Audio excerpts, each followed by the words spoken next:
15 minute वाचण्यानं काय होईल?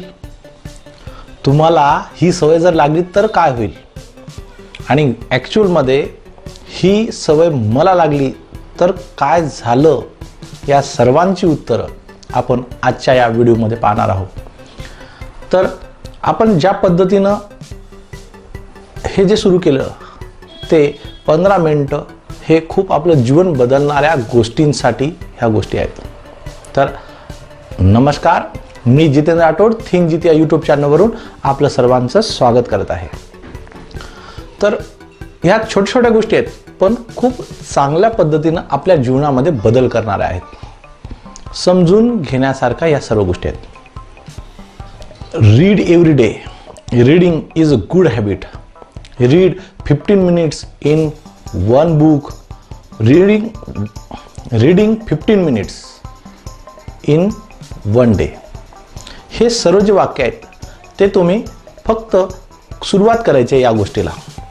काय काय होईल ते आता थोडक्यात आपण पाहण्याचा प्रयत्न करूया. लक्षात घेण्यासारखं आहे ती हा समजून घेण्यासारख्या पण गोष्टी आहेत. Reading helps a great deal is building your confidence, reduce your stress and puts you in good mood. Once you start reading and make it your habit, you will eventually get addicted to it. काय याचा अर्थ माहित आहे की एकदा जर तुम्हाला ही जर सवय लागली ना तर तुम्ही ती सोडू शकत नाही. वाचनाची आवड खूप जबरदस्त आहे. ती एकदा समजायला सुरुवात झाली ना, एकदा लक्षात आलं ना की नेमकं त्याचं जी चव लागली की ते तुम्ही कधीही सोडू शकत नाही. आणि याच्यामुळे तुमचं कॉन्फिडन्स, जे आत्मविश्वास. मला एका मुलाचा फोन आलेला आहे. त्या मुलाला एकच प्रश्न आहे की सर माझा मी कॉन्फिडन्स कसं वाढवू? तर मी म्हणतो की कॉन्फिडन्सच काय, तुम्ही तुमच्या स्वतःच्या जीवनामध्ये इतके सारे बदल होतील, इतके सारे की ते तुम्ही कधीही विचार करू शकत नाही. या पातळीवर हे सर्व नॉलेज आहे. तर आपल्या स्वतःच्या पर्सनॅलिटी डेव्हलपमेंटसाठी, म्हणजे आपण सेल्फ डेव्हलपमेंट म्हणतो पण सोबत पर्सनॅलिटी डेव्हलपमेंट असं कोणतं नॉलेज नाही, असं कोणतं ज्ञान नाही जे पुस्तकातून मिळू शकत नाही. सर्व प्रकारची पुस्तकं तुम्हाला आजूबाजूला तुम्हाला अवेलेबल आहेत. फक्त ती घेऊन वाचणं एवढंच काम आपलं आहे. आणि खूप सारे जण तक्रार करतात की माझं वेळ नाही. त्यासाठी हे फॉर्म्युले आपण सुरुवात केलेली आहे. तर फक्त 15 मिनिटाचा विचार करायचा आहे आपण, फक्त 15 मिनिटं. प्लीज या गोष्टीकडे लक्ष द्या. आता याच्यामुळे काय काय होणार आहे, तुमचं जे काही तुम्ही जे तणावात राहता, तुम्ही जे काही टेन्शनमध्ये खूप सारे विचार असे वेगवेगळे येतात, ते विचार कमी होऊन आणि चांगले विचार येण्यासाठी पुस्तकाचा हे खूप महत्त्वाचा गुणधर्म आहे. सोबत तुमचं कॅरेक्टर बदलणं, तुमचं चरित्र निर्माण करण्यासाठी ह्या गोष्टीसाठी हे खूप आवश्यक आहे. म्हणजे ॲक्च्युअलमध्ये तुम्ही एक जरी गुण उचललं, जेवढे पुस्तक तुम्ही वाचाल त्यामधलं काहीतरी कोणत्या तरी एका कॅरेक्टरबद्दल काहीतरी सांगितलं गेलेलं असेल, ते तुम्हाला जर भावलं की नाही हे जर गुण मी उचललं तर मी माझ्या जीवनामध्ये काय काय करू शकतो, मी काय काय बदल होऊ शकतात, हे तुमच्यासमोर ते तुम्ही ते वाचनामधून तुम्हाला ते लक्षात आलेलं असेल. त्यामुळे तुमचं जे काही आहे ते चेंज व्हायला सुरुवात होऊन जाईल. म्हणून हे खूप महत्त्वाची गोष्ट आहे. सोबत आपलं नॉलेज, ज्ञान, जी ज्ञानाची जी बाजू आहे की आपल्याला ॲक्च्युअलमध्ये आपल्या माइंडमध्ये आपल्याला आजूबाजूला आपल्या सर्व जिकडे तिकडे तुम्हाला अंधार दिसेल. अंधारचा अर्थ आहे की ज्ञान नसणे, अज्ञानामध्ये जाणे. पण आपण ज्यावेळेस आपल्याला एखाद्या गोष्टीबद्दल माहिती व्हायला सुरुवात होते, माहितीचा अर्थच आहे की ज्ञान. आज इतक्या पद्धतशीरपणे तुमच्या आजूबाजूला सर्व प्रकारे इतक्या खूप साऱ्या प्रमाणात माहिती येऊन राहिली, जे नॉलेज येऊन आलं, पण सर्वच्या सर्व कामाचं आहे असं नाही आहे. त्याच्यामधून शॉर्ट करून काय घ्यायला पाहिजे, काय नाही घ्यायला पाहिजे हे पण शिकवते तुम्हाला बुक्स. तुमचं जीवन बनवण्याचं काम, तुमचं चरित्र निर्माण करण्याचं काम हे पुस्तक करतात. तुमचं जे काही आहे नॉलेज ते तर वाढेलच. सोबत तुमचं जे काही लँग्वेज आहे, ती भाषा सुधारण्याचं काम हे करते. तुमची शब्दसंपत्ती, व्होकॅब्युलरी वाढणार, तुमचं रायटिंग स्किल पण वाढेल आणि शब्द वाचनाची पण क्रिया तुम्ही काय करता शब्दांना समजून घेण्याचं काम हे तुम्ही सुरुवात करसाल.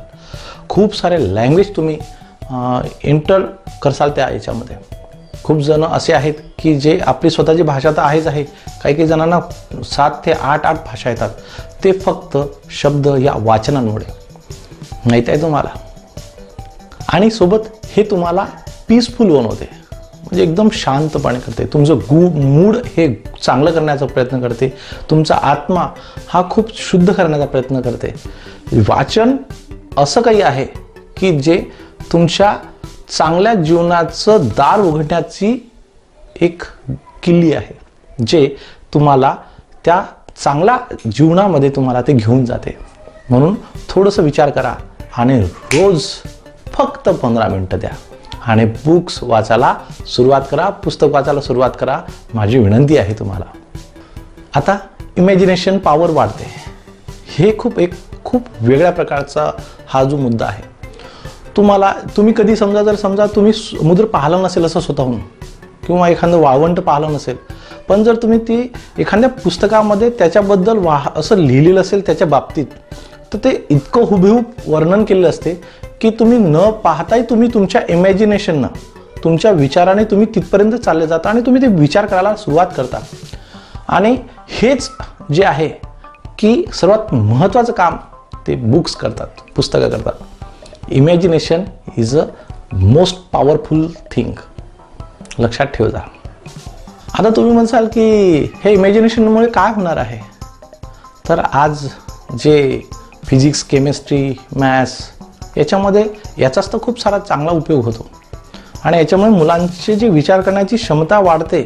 आज जे जगामध्ये जेवढेही बदल झालेले तुम्हाला दिसतात ते फक्त न फक्त या इमॅजिनेशनमुळे. आता एक साधं सोपं जर उदाहरण द्यायचं जर काम पडलं, तर ज्या पद्धतीनं फोनचा शोध लागला, हे कोणी विचार केला होता का? कोणी ज्यावेळेस त्यांनी हे मांडलं असेल त्यावेळेस त्याला पागल म्हटलं असेल, मूर्ख, मॅड असं म्हटलं असेल. पण आज ती एक छोटीशी कल्पना जी इमॅजिनेशन केली होती, आज इतकं काही बदल झालेला आहे. आज तुमच्या हातामध्ये जे मोबाईल आहे ते इतकं ॲडव्हान्स झालेलं आहे, इतकं स्मार्ट झालेलं आहे की तुमचं जीवन बदलून गेलेलं आहे. तुम्ही त्याच्याशिवाय राहू शकत नाही. हे सुरुवात आहे त्यावेळेसपासूनची. म्हणून विचार करा की एक साधं इमॅजिनेशन कुठे आपलं जीवन परिवर्तन करू शकते. खूप साधा, सिंपल आणि सरळ विचार आहे. म्हणून माझ्याही जीवनामध्ये आता काय बदल होतील, काय झाले ते मी तुम्हाला पुढच्या व्हिडिओ सांगणार आहे. तुम्हाला आजचा विषय हा समजलाच असेल. तर 15 मिनिटं वाचन हे खूप आवश्यक आहे. तर आजच्या दिवसासाठी एवढंच. धन्यवाद.